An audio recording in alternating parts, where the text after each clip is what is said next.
Hello दोस्तों, कैसे हैं आप सब। आज आपको daily wise plan SSC exam 2023 के लिए कंसिस्टेंट स्टडी का 8 घंटे जो मिनिमम आपको पढ़ना है उसका डे आज 11 है और आज 23 मार्च है, सॉरी 30 मार्च है। तो आपको जैसा पता होगा कि एसएससी ने अपने एग्ज़ाम शेड्यूल में एसएससी एमटीएस 2022 और 2022 का जो है सीएचएसएल और 2023 का जितना भी एग्ज़ाम है आपका सीजीएल, सीएचएसएल और एमटीएस का जो डेट है वो अनाउंस कर दिया। तो अब आपको बिना किसी देरी के, बिना किसी मोटिवेशन के आपको केवल एग्ज़ाम के लिए अब लग जाना। आप बिल्कुल भी डिले नहीं करना है, अब आपके पास समय नहीं है। आपको एग्ज़ाम डेट जाके साइट पे विज़िट कर लेना, देख लेना है। वैसे मई में, जून में और जुलाई में टेंटेटिव एग्ज़ाम जो दिया गया था तो मतलब डेट कंफर्म हो गई आपकी, तो उसको आपको जाके देखना और आप बिना डिले किए आपको तैयारी में लग जाना। बिल्कुल भी अब किसी प्रकार का कोई भी ना नहीं चलेगा आपका, ठीक है। और कोई भी डिले मत करिए। और आपको जो है इनकम टैक्स इंस्पेक्टर को पोस्ट को ध्यान में रखते हुए इसी को आपको टारगेट बना के आपको तैयारी करनी है, ठीक। और इसका कट ऑफ आपको देख लेना है और अच्छे से इसी को आप 6 महीने अगर कंसिस्टेंट होकर पढ़ते हैं तो आपको ये पोस्ट बड़े आराम से मिल जाएगी। बशर्ते ये है कि आपको जो पर डे टास्क दिया जा रहा है उसको आपको पर डे वाइज कंप्लीट करना है। मिनिमम 8 घंटे आपको पढ़ना ही है और आप अच्छे से कंसिस्टेंट होकर ही पढ़िए। बाकी आज का टास्क जो आपको लाइव पर्पज़ के रूप में लेना है, यानी कि कुछ भी हो इस टास्क को आपको सुबह से शाम तक मिलाकर आपको ख़त्म करना है। पर डे बेसिस पे आपको छोड़ना नहीं, टालना नहीं है कि आज का कल ख़त्म कर देंगे या कल का छूट गया था तो आज कर लेते, नहीं। Per day wise, daily wise उसको ख़त्म करना था। टॉपिक की बात कर लेते हैं अब। देखिए, टेक्स्ट बुक में जो है, जो आप टेस्ट देते हैं प्रीलिम्स का, प्रीवियस ईयर क्वेश्चन पेपर देते हैं ना, उसको आज आपको करना टेक्स्ट बुक में। कैसे करना है कि टेक्स्ट बुक में जाकर के आपको टेस्ट सीरीज परचेज कर लेनी है। एसएससी सीजीएल टेस्ट सीरीज के सेक्शन में जाना है आपको, इसको इनरोल कर लेना है। और प्रीवियस ईयर जो क्वेश्चन पेपर का प्रीलिम्स वाला सेक्शन उसमें जाना है। और टेस्ट जो है 2 दिसंबर 2022 शिफ्ट जो चौथा है उसको आपको अटेम्प्ट करना है। इसको मिला करके आपको आज 9वां टेस्ट हो जाएगा। तो यानी कि आपको जो प्रीलिम्स का PYQ जो आप टेक्स्ट बुक से टेस्ट दे रहे हैं तो उसका आज आपको 9वां हो जाएगा। और आपने एक मॉक टेस्ट दिया तो यानी इस प्रकार से आपका 10 टेस्ट जो है कंप्लीट हो जाएगा। टेस्ट देना कैसे, टेस्ट आपको देना नहीं, बशर्ते क्या आपको टेस्ट को देखिए ओपन करना है। उसके बाद आपको लैंग्वेज चूज़ करनी, हिंदी या इंग्लिश। और उसके बाद टेस्ट जैसे स्टार्ट होगा तुरंत के तुरंत उसको सबमिट कर देना है। और उसके बाद 1 बाय 1 क्वेश्चन आपको सॉल्व करना। सॉल्व करने के बाद टेक्स्ट बुक के जो दिए हुए सॉल्यूशन से मैच करके अगर आपका क्वेश्चन सही होता तो ठीक, नहीं तो फिर इसको नोट्स में नोट कर लेंगे। और उसके बाद नेक्स्ट क्वेश्चन पे जंप कर जाएंगे। यहाँ से आपको 25 क्वेश्चन रीजनिंग, 25 मैथ और 25 जो है इंग्लिश, 25 जो है जीएस, यानी कि आप होल सिलेबस का जो क्वेश्चन है प्रीवियस ईयर का जो है उसको आप कंप्लीट कर सकते हैं। मिनिमम 2 घंटे में कर ही सकते हैं। यहाँ से आपका syllabus, previous year question paper और आपको एक स्ट्रेटजी भी मिल जाएगी यहाँ से कि आपको क्वेश्चन आते कैसे हैं, क्वेश्चन की तैयारी कैसे और किस लेवल पे आपको जाके पढ़ना है। एसएससी का ना तो लेवल बहुत ज़्यादा हाई है, मॉडरेट लेवल का क्वेश्चन आता है आपको, तो आप पढ़ेंगे एक मीडियम वे में भी पढ़ेंगे तो आपका पेपर बड़े आराम से अच्छे से क्लियर हो जाएगा और आपकी जॉब फिक्स हो जाएगी। बाकी बात कर लेते हैं मैथ की। तो मैथ में जो भी आपने पढ़ा उसका फार्मूला आपको रिवाइज करना है। फार्मूला को 10 पेज का कंटेंट बना लेना, उसी पे आपको नोट कर लेना। इस पर कोई रफ वर्क, कोई प्रैक्टिस वर्क नहीं करना है, बस केवल इसमें केवल फार्मूला रहेगा। बाकी इसमें आपको अभी तक आपने 1 से 35 तक की संख्याओं का जो स्क्वायर पढ़ा है उसको भी नोट कर लेंगे। यहाँ पे क्यूब जो पढ़े हैं आपने 1 से 30 तक की, तो आज आपको 1 से 35 तक की संख्याओं का क्यूब पढ़ना है। और टेबल जो 1 से 30 तक की संख्याओं का आपने पढ़ा तो उसका 1 से 35 तक की संख्याओं का टेबल पढ़ना बनाना। इसका भी चार्ट बना लीजिए। यहाँ पे लिख लीजिए। यहाँ पे देखिए संख्या 1 2 3 4, फिर यहाँ पे स्क्वायर यानी वर्ग, और उसके बाद यहाँ पे क्यूब यानी घन, क्यूब लिख लीजिए। और एक अलग से चार्ट यहाँ पे बना लीजिए आप पहाड़ा का, ठीक है, टेबल का। इस तरह से आपको लिख लेंगे। और आपको आज टॉपिक दिया जा रहा है स्पीड, डिस्टेंस एंड टाइम, यानी चाल, दूरी और समय का जो टॉपिक है, जो चैप्टर है उसको करना। किसी भी एक मैथ का बुक ले लीजिए, उससे कॉन्सेप्ट केवल हो जाए बस। उसके अलावा प्रीवियस ईयर क्वेश्चन पेपर या अदर कुछ लेने की जरूरत नहीं, ये सब आपको टेक्स्ट बुक से ही सब कुछ हो जाएगा। आप देखिए चाल, दूरी और समय जब पढ़ेंगे तो उसको ध्यान में रखेंगे कि यहीं से आपका जो ट्रेन का क्वेश्चन आता है और नाव दूरी का जो क्वेश्चन आता है उसको भी आप यहीं से कवर कर सकते हैं, बशर्ते कि इस चैप्टर को अगर आप अच्छे से कर लेंगे तो ट्रेन का क्वेश्चन, नाव का क्वेश्चन और कुछ ना कुछ कॉन्सेप्ट जो है आपने पढ़ा होगा, कार्य, समय, ये भी कॉन्सेप्ट इसमें थोड़ा बहुत लागू हो जाता है, तो आपको बड़े आराम से हो जाएगा। रीजनिंग आपको अलग से कहीं कुछ नहीं करना है, केवल टेक्स्ट बुक का जो प्रीवियस ईयर हो रहा है और मॉक टेस्ट हो रहा है, बस वहीं से आपको कवर कर लेना है। आपको बस इसमें कॉन्सेप्ट थोड़ा ध्यान से देखते चलना, जो भी कॉन्सेप्ट ना समझे उसको नोट्स में नोट कर लेना है। इंग्लिश में देखिए, आपको जो प्रीवियस टॉपिक जो आपने अभी तक पढ़ा उसको रिवाइज करना है।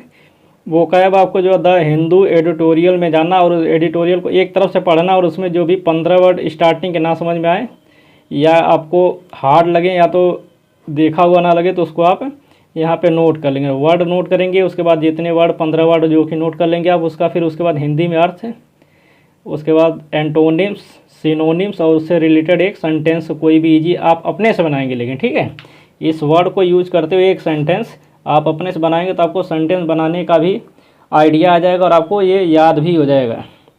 बाकी आपको टॉपिक दिया जा रहा है आज का, वर्ब एडवांस करना। कहाँ से करना? नीतू मैडम की बुक से करना है, आपको वॉल्यूम फर्स्ट से करना है। बस इंग्लिश के लिए ये बुक आपको सफिशिएंट है। जीएस में आपको पढ़ना है इतिहास।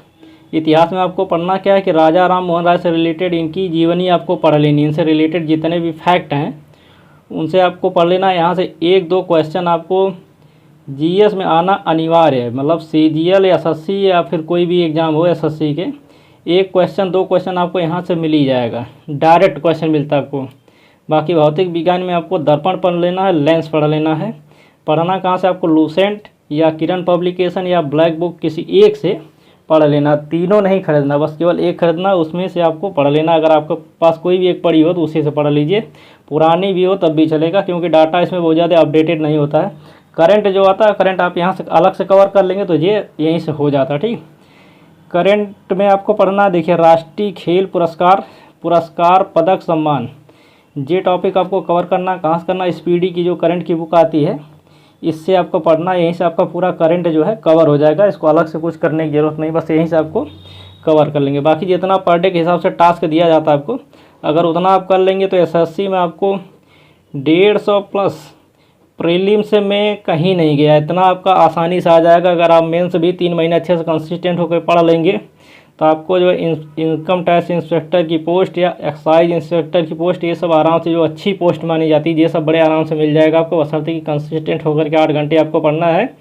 और दूसरा चीज़ है कि आपको टास्क जो डेली वाइज जो दिया जाता है, डेली वाइज पे ही कंप्लीट कर लेना है। कल जो मैं आपको बताया था भारतीय संविधान के जो स्रोत हैं, तो उनसे रिलेटेड देखिए नोट्स आप इसको स्क्रीनशॉट कर लेंगे और इसको आप याद कर लेंगे तो जो भारतीय संविधान में जो स्रोत लिए गए हैं तमाम जगह से, तो उसको आप बड़े आसानी से याद कर सकते हैं। देखिए जैसे फ्रांस में जो आपकी फ्रांसीसी क्रांति हुई थी, तो उसमें क्रांति में डिमांड, पब्लिक की डिमांड थी, वहाँ पे स्वतंत्रता, समानता, बंधुता और गणतंत्रता का मांग की गई थी वहाँ पे। तो ये चीज़ वहाँ पे जब क्रांति के अंत में ये चीज़ लागू हुई तो वहाँ पे, तो इसी को वहाँ से भारतीय संविधान में हायर किया गया है। बाकी रूस में जो रूस की क्रांति हुई थी, काफ़ी मशहूर क्रांति है, इतिहास में जब आप पढ़ेंगे तो आपको पता चलेगा कि यहाँ पे न्याय की मांग की गई थी। और वहाँ पे जब सत्ता शासन लागू हुआ तो वहाँ पे मौलिक कर्तव्य जो है पब्लिक के लिए लागू किया गया था कि आपका मौलिक कर्तव्य बनता है कि जिस शासन के लिए या सरकार के लिए या देश के लिए इतना करें। तो यहाँ से आप देख सकते हैं कि रूस की क्रांति और फ्रांस की क्रांति अगर आप थोड़ा सा भी ध्यान से देखेंगे तो आपको पता चलेगा कि क्या वहाँ पे डिमांड हुई थी और भारत के संविधान में क्या क्या हायर किया गया था। मतलब जो चीज़ वहाँ पे दी गई थी उसी को यहाँ पे हायर कर लिया गया। ठीक, उसके बाद इंग्लैंड, आपको पता है कि देश तो इसी से आज़ाद हुआ था, तो यहाँ पे संसदीय प्रणाली जितनी भी है सब यहाँ पे इसी से ली गई है, कलेक्टर का पद। बाकी 1935 जो वो है आपका 1935 भारत शासन अधिनियम, इससे आपको तमाम चीज़ें ली गई हैं, ज़्यादातर संविधान में इसी से हायर की गई हैं। बाकी देखिए आयरलैंड जो हमेशा एक राज्य संबंधी बातें करता है, आयरलैंड जो है राज्य संबंधी बातें करता है, जिसमें देखिए आपको राज्य के नीति निर्देशक तत्व, राज्यसभा के संसदों का सदस्यों का नामांकन, राष्ट्रपति के चुनाव की विधि, केंद्र राज्य के बीच संबंध, जो कि आपका भाग 11 है। ठीक, इसको आपको देख लेना है। उसके बाद आपको देखिए कनाडा जो हमेशा एक मजबूत केंद्र की बात करता है, एक मजबूत केंद्र के साथ एक फेडरेशन, सुप्रीम कोर्ट के सलाहकार, केंद्र में अवशिष्ट शक्तियों का निर्धारित, यानी कि केंद्र में जितनी भी शक्तियां हैं ज़्यादातर केंद्र में ही निर्धारित रहेंगी। ये देखिए आपको एक तरफा के शक्ति की बात कर रहा है, यानी कि जो ज़्यादातर शक्तियां हैं वो केंद्र में निर्धारित रहेंगी और केंद्र जो है सर्वोच्च होगा। किससे? राज्यों से, यानी कि केंद्र के द्वारा लिया गया फैसला हर राज्य में लागू होगा। संघ राज्य के बीच शक्ति का बंटवारा, अब देखिए यहाँ पे कुछ बातें की गई कि जब एक तरफा तो बात हो ना, इसलिए थोड़ा सा शक्तियों का बंटवारा भी कर दिया गया। केंद्र राज्य के राज्यपालों की नियुक्ति जो ये देखिए ये केंद्र के ही द्वारा किया जाता है, इसमें राज्य की कोई भूमिका नहीं होती है। बाकी देखिए अमेरिका जो है सबसे बड़ा लोकतांत्रिक देश माना जाता है। तो आप यहाँ पे देख सकते हैं कि अगर यहाँ पे देखना हो तो अमेरिका एक सबसे बड़ा लोकतांत्रिक देशों में से एक माना जाता है। तो यहाँ पे आप देखिए मौलिक अधिकार जो भाग 3 है आपके संविधान का, वो पूरा का पूरा यहीं से लिया गया है। न्यायिक पुनरावलोकन, मतलब कि यानी कि आपको सुप्रीम कोर्ट या कोई भी कोर्ट जो भी एक बार फैसला दे देता है तो उसको दोबारा से उस पर समीक्षा कर सकता है। इसका स्रोत जो है अमेरिका से ही लिया गया है। कानून के समान संरक्षण, यानी अनुच्छेद जो 14 दिया गया है भाग 3 में, इसको भी यहीं से लिया गया है। बाकी प्रस्तावना जो लिखने का विचार है, जो जिसको पेश किए थे कौन? आपके प्रथम प्रधानमंत्री जो थे पूर्व जवाहरलाल नेहरू जी ने, तो उन्होंने यहीं से विचार इसका लिया था। बाकी जर्मनी आपको पता है हिटलर के नाम से मशहूर है, तानाशाह के नाम से मशहूर है। तो यहाँ पे जितने भी देखिए अधिकारों का हनन, अधिकारों का जो भी स्थगन है वो यहीं से लिया जाए। मौलिक अधिकारों का देखिए स्थगन संबंधी कार्यपालिका के अधिकार। कार्यपालिका आपको पता ही है कि भारत के 3 अंग: कार्यपालिका, न्यायपालिका और विधायिका। तो कार्यपालिका यानी कि जो सरकार चलाती है, जितने भी कैबिनेट मंत्री हैं, मंत्रिपरिषद, इसको कार्यपालिका बोलते हैं, तो आपको पता होगा।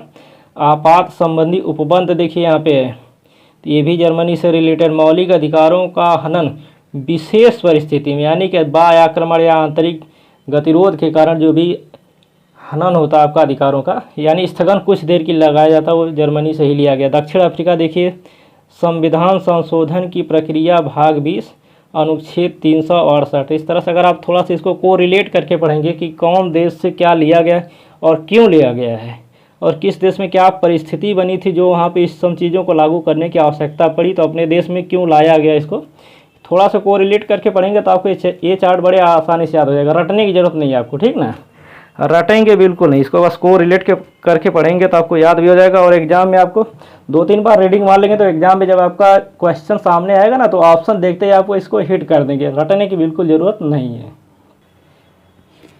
मैथ्स से रिलेटेड कुछ टॉपिक की बात कर लेते हैं। जैसे देखिए नंबर सिस्टम जो आपका चैप्टर दिया, उसमें कभी कभी क्वेश्चन आता है कि 10 अंकों की संख्या, मान लीजिए कोई 10 अंक की संख्या 1 2 3 4 5 6 करके 10 अंकों की संख्या है, तो उसका वर्गमूल कितने अंकों का संख्या होगा। तो इसमें देखिए ऑप्शन ए दे रखा 5, ऑप्शन बी 6, ऑप्शन सी 4 और ऑप्शन डी 3। मुझे विश्वास है कि आपको क्वेश्चन समझ में आ रहा होगा कि जैसे मान लीजिए 10 अंक की संख्या कोई दी गई है क्वेश्चन में, तो उसका वर्गमूल जो निकलेगा वो कितने अंकों में निकलेगा, यानी वो वर्गमूल कितने अंकों की संख्या होगा। तो देखिए जब भी आपका सम संख्या रहेगी, सम संख्या यानी कि जितनी भी, जैसे मान लीजिए कोई संख्या इनका डिजिट मिला दिया जाए, यानी 10 अगर मान लीजिए है तो 10 आपको सम संख्या होगी, तो इसका वर्गमूल जब भी 10 संख्याओं का जब वर्गमूल निकलेगा तो वो हमेशा सम संख्या के रूप में ही निकलेगा। यानी कि देखिए सम संख्या n बराबर 2, n/2 यानी 10/2 बराबर हो जाएगा 5, यानी कि 10 अंकों की संख्या का वर्गमूल हमेशा 5 निकलेगा, उसका आधा निकलेगा, ठीक है, यानी वर्गमूल हमेशा 5 अंकों की संख्या रहेगी। अगर ये विषम हो जाता, मान लीजिए 11 अंकों की संख्या कोई दी गई है, तो उसका वर्गमूल कितने अंकों की संख्या में निकलेगा, तो 11 + 1 कर लेंगे, ठीक, n + 1/2, तो ये हो गया आपका 12/2, यानी कि 6 अंकों की संख्या होगी। इस तरह से आप याद कर सकते हैं। सम संख्या जो आएगी आपको n/2 और विषम संख्याओं का अंकों का जो रहेगा वो n + 1/2। इसको आप ऐसे देख लेंगे यहाँ से। बाकी जो आपका चाल, दूरी और समय जो है उसको आप देखेंगे कि मान लीजिए चाल बराबर होता है आपका दूरी बटे समय। इसी फार्मूले से आपका पूरा चैप्टर जो है ये कंप्लीट हो जाएगा। जहाँ पे चाल दिया रहेगा, दूरी दी रहेगी, समय नहीं दिया रहेगा, या समय दिया रहेगा, दूरी दी रहेगी और चाल नहीं दिया रहेगा, या फिर औसत समय पूछ सकता, औसत दूरी पूछ सकता है, या औसत चाल भी पूछ सकता है, दो कंटेंट के रिलेटेड। ठीक है, अब हम बात कर लेते हैं थोड़ा सा आपको राजा राम मोहन राय जो आपको इतिहास में पढ़ना उसके बारे में थोड़ा सा मतलब वो कंटेंट दे देते हैं, ताकि आपको उसको कोरिलेट करके पढ़ने में आसानी हो और आपको चीज़ें समझ में आ सकें, नई ना लगे। देखिए राजा राम मोहन राय का जो है जन्म जो है वो आपको 22 मई सन 1772, ये आपका उनका जन्म 1772 से। आप अगर कोरिलेट करेंगे तो जो आपको रेगुलेटिंग एक्ट था, रेगुलेटिंग एक्ट आप इसको जोड़ सकते हैं, इससे समझ सकते हैं। रेगुलेटिंग एक्ट से आप देख सकते हैं कि वारेन हेस्टिंग्स जो था, यानी वारेन हेस्टिंग कौन था या फिर क्या था भारत में, ये भी आप इस यहाँ से वो रिलेट करके देख सकते हैं कि यानी एक चीज़ से आपको सन 1772 से आपको 3 चीज़ें कवर हो गई, राजा राम मोहन राय का जन्म, रेगुलेटिंग एक्ट और वारेन हेस्टिंग्स। अब देखिए यहाँ पे इनका जो योगदान था वो था आपका पहला, देखिए आतमी सभा जो थी वो 1815 में। फिर दूसरा आप देख सकते हैं कि हिंदू कॉलेज की स्थापना 1817 में। फिर कुछ पत्रिका ये निकाले थे 1921 में, इसको आप नोट कर लेंगे, मैं बोल दे रहा हूँ आपको। एक है आपके देखिए ब्राह्मणवादी पत्रिका, दूसरा है आपका संवाद कौमुदी जो कि बांग्ला भाषा में थी, उसके बाद मिरात उल अकबर और ब्रह्म निकल के नाम से थी। फिर उसके बाद आप आ जाएंगे तीसरे नंबर पे डायरेक्ट, तो कलकत्ता यूरेशियन आपको 1821 में इनके द्वारा बनाया गया था। फिर उसके बाद आप समझ सकते हैं कि ब्रह्म समाज 1828 में। तो ये सब चीज़ें थोड़ा सा कोरिलेट करके आप पढ़ेंगे तो आपको समझ में आ जाएगा जी। और देखिए ब्रह्म समाज आगे चल के कई टुकड़ों में बट गया था, जैसे देवेंद्र नाथ ठाकुर और केशव चंद्र सेन थे। देवेंद्र ठाकुर जो थे भारतीय ब्रह्म समाज तत्वबोधिनी समाज का निर्माण किए थे। कुछ अलग से फैक्ट आपको मैं बता दूं, जैसे ईश्वर चंद्र विद्यासागर जो थे वो 1856 में हिंदू विधवा पुनर्विवाह कानून लाए थे। फिर उसके बाद एक क्वेश्चन आपको पूछा जाता, सत्य शोधक समाज कब लाया गया था और किसके द्वारा, तो ये है महात्मा ज्योतिबा राव फुले 1873 में। उसी प्रकार आप देखिए इनके बारे में बहुत हाईलाइट क्वेश्चन पूछा जाता, आपको पता होगा कि आर्य समाज की स्थापना किसने की थी, तो दयानंद सरस्वती की। इनको भारत का मार्टिन लूथर के नाम से जाना जाता है। और आपको स्वामी विवेकानंद के बारे में भी पता होगा। तो ये थोड़ा सा यहाँ से जब राजा राम मोहन राय जब पढ़ेंगे आप, तो यहाँ से रिलेटेड इन लोगों के बारे में पढ़ लेंगे तो आपको यहाँ से 1 या 2 क्वेश्चन एकदम फिक्स है, एसएससी में आना ही है अनिवार्य रूप से। तो इसको आपको करके जाना, छोड़ना नहीं है। ठीक, बाकी इसी के साथ क्लास को बंद करते हैं। Thank you.